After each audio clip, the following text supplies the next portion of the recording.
Dear Mario, do you remember our adventures? All the victories and defeats we faced. I stopped counting how often you were unfairly robbed of the little happiness in your life.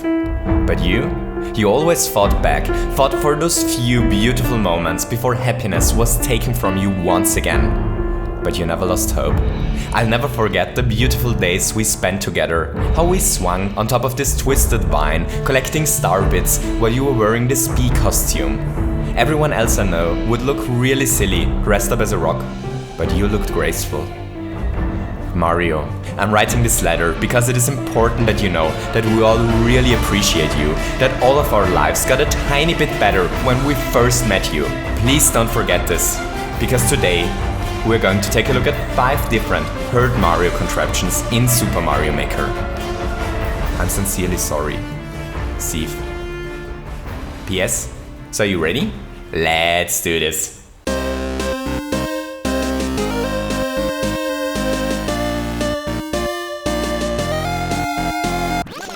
Okay, so first we're going to take a look at a stage using our 5 Hurt Mario designs, some of them old, some of them new, and afterwards we'll take a look at how everything works. Mario's worst day in a while starts in the middle of this garden stage. At first glance, everything appears to be quite peaceful here. All that Mario has to do is to go to the exit door to the right.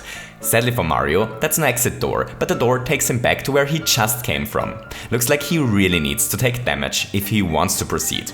Luckily for Plumber, there are some saw blades at the top and a bumper at the bottom. If he uses a well-timed jump, he should be able to reach the helpful saw blade, which finally hurts our Plumber and allows him to proceed once he reaches the exit area again. Hooray!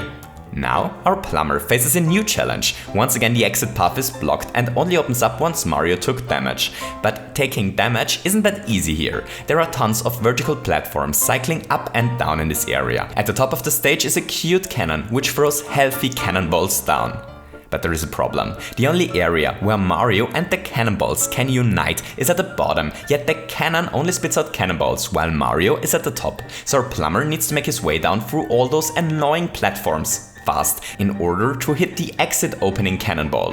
Once Mario was officially ouched, the path towards the next area of this evil stage opens up. And now it's time for a bath.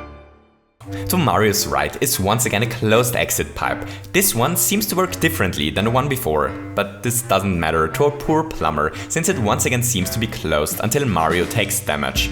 What a horrific stage. In order to take damage, our Plumber needs to raise a bullet blaster here. At the top left is a helpful blaster, which constantly generates happy bullet bills for Mario to swim into.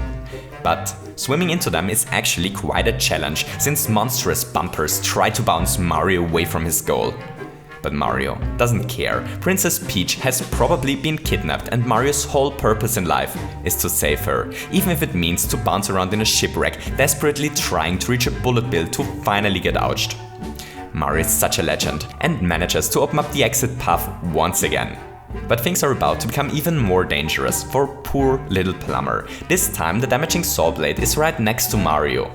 How convenient! Sadly, Bowser left Mario some form of protective headgear along the path, which prevents Mario from taking damage. How inconvenient! But wait a second, there is no mechanism to the right that checks whether Mario took damage. Maybe it's possible just to go through this pipe.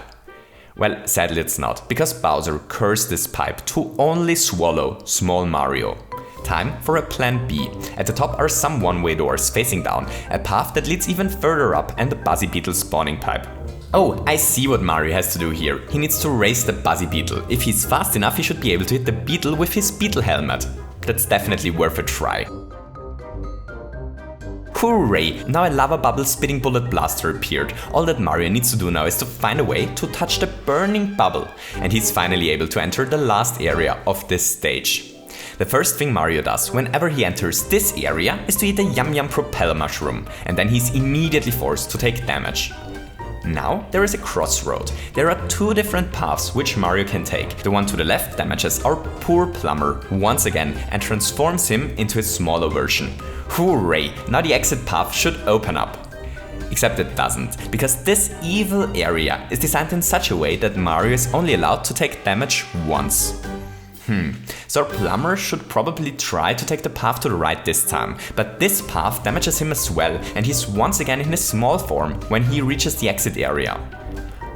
There is probably some sort of puzzle solution to this problem. Have you already figured it out?